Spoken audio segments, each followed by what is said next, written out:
You have Wahhabis saying that, look, our problem is that these oppressors, they need to kill themselves. Like, they need to kill each other, rather. They need to destroy each other.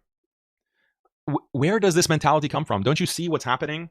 Don't you see that Israel is not going to allow you to have economic independence, that they're not going to allow? They want to turn every single country, every single Muslim country, into a war zone, into just nonstop civil war, nonstop killing. That's what they foment in all of these countries over and over and over again.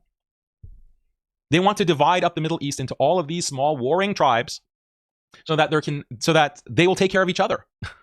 The Sunnis will kill the Shia, and the Kurds will kill the Arabs, and the Syrians will kill the Lebanese, and the Lebanese will kill the Syrians, and the Druze and the Alawites, and all of these groups need to be in constant civil war. And this is the known plan that I've covered dozens of times from Israel. So then how can you not see this playing out so clearly? But you keep falling for it. You keep falling for it. You keep furthering the plan. You're furthering the plan of Israel. You basically should be considered a Judeo-Muslim. And it all starts here. All starts here. You know the involvement of Saudi in the establishment of the State of Israel, right? No, you don't, because it's been a hidden history. Haven't been advertised. There's been a huge propaganda campaign to obscure Saudi's involvement, the involvement of the Wahhabis in helping the British establish the State of Israel. Did you know that history? Well, you're going to know it soon. You're going to know exactly what Saudi's history has been to help establish the Zionist state. Maybe you got a taste of it in the Wahhabism documentary when you go specifically to the part about the end of Khilafah.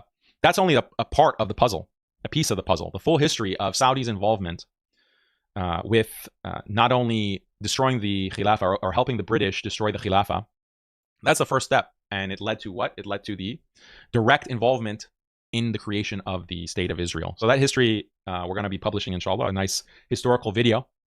It probably won't be like a full-length documentary, but this is a history that needs to be shared because the same pattern. It's the enemies from within that cause our open enemies to have their way with us, to be so successful in sabotaging us and destroying us. So this is a problem that needs to be addressed. There can be no tolerance for Wahhabism. There can be no tolerance for Judeo-Muslims in our community, in our ummah. We cannot tolerate these people because the same mentality. You know what Wahhabis say? Wahhabis say that, oh yeah, well, when the Muslims were kicked out of Spain, or when the Mongols came and destroyed Baghdad, and when the British came and they collapsed the Ottoman Caliphate, that all happened because they didn't have the right aqidah. So they deserved it. You know, that was Allah's punishment. And they were wiped out. That's because of having the wrong aqidah. You know why Gaza is being wiped out? They don't have the right aqidah. You know why the Palestinians in the West Bank are being occupied under apartheid and they're being ethnically cleansed? They don't have the right aqidah. You know why Iraq was destroyed by the United States at the behest of Tel Aviv and Netanyahu? Do you know why Saddam was taken out? He didn't have the right aqidah. And in fact, our Grand Mufti issued a fatwa on this, that the leader of Iraq, Saddam Hussein, he's a kafir. He's a kafir, and therefore he should. We should side with the United States. We should side with the West in his destruction, in taking him out, because he's a kafir murtad. They don't have the right aqidah. You know what justifies us supporting the destruction of Iran? They don't have the right aqidah. They're also kafir mushriks. Do you know why Turkey? You know why we oppose Erdogan and why we oppose any kind of Sunni revival? Because it's not actually Sunni. It's actually bid'ah. They are also mushriks. They're also Sufi. They don't have the right aqidah. Every single country we can't support. Afghanistan, you know, Afghanistan, they are Sufis. They're Deobandi Sufis. They don't have the right aqidah. So when the U.S. had occupied and was killing thousands of them, well, they just don't have the right aqidah. You know, so what? Let them be destroyed. Pakistan, if ever Pakistan faces this kind of situation, we already saw it actually when India attacked. When India attacked last month, we saw the Wahhabis. They were saying that, well, I don't support anyone. I don't support either side, because let the oppressors kill each other. Let the Tawaghit destroy each other. They don't have Pakistan. That's a bunch of Sufis. They're a bunch of grave worshippers. They don't have the right aqidah. This is the Wahhabi mindset. This is a cancer. This is a cancer from within. Same with Bangladesh. Remember, the Wahhabis were supporting Hasina, Sheikh Hasina. They were saying that, oh, these protests are haram. These protests are haram. It's a bunch of Sufi grave worshippers that are protesting. They need to obey the ruler. That's what the Wahhabis said. Remember? They don't have the right aqidah. So wherever Muslims are being genocided, wherever they're being oppressed, wherever they're being subjugated, the Wahhabis have this ready-made explanation that they don't have the right aqidah, so it's justified.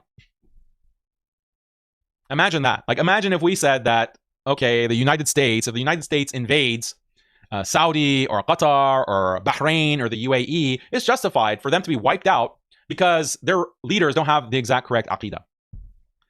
Imagine if we said that. Imagine how insane of a treachery, of treason that would be against the ummah if you had that kind of mentality. Yet the Wahhabis have this mentality non-stop, pumping this poison, this toxic sectarianism into the online space and in masajid.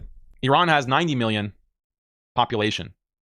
90 million approximately Muslims.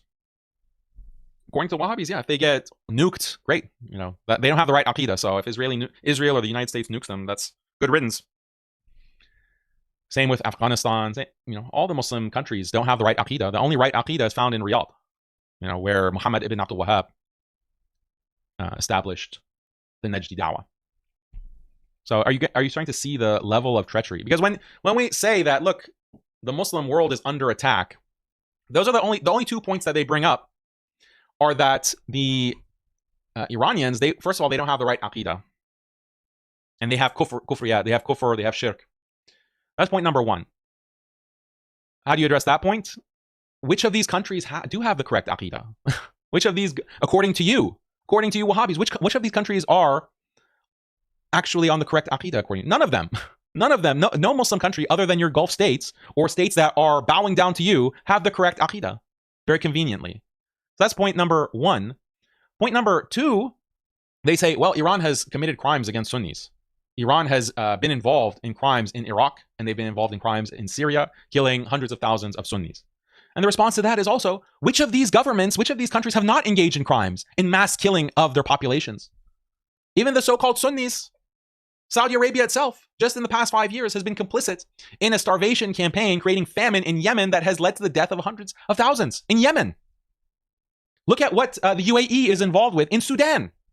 Look at how many thousands of Sunni Muslims, African Muslims, Sudanese Muslims are being killed in Sudan. At the hands of who?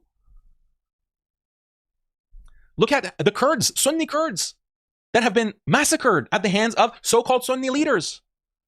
So those are the two reasons, not the correct aqidah, according to us, and Iran has crimes.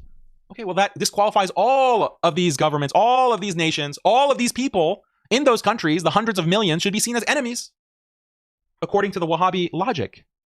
Who do you think that serves? Whose interests does that serve? To view the entire ummah as being full of kafir, mushrik enemies who deserve to be wiped out. That is why we call them Yahud of the Qibla. There's no group has more deserved to be called Yahud of the Qibla than the Wahhabis. No, there's been no group ever in history that is more deserving of that than the Wahhabis. Their ideology perfectly aligns with the geopolitical interests of the Zionist state.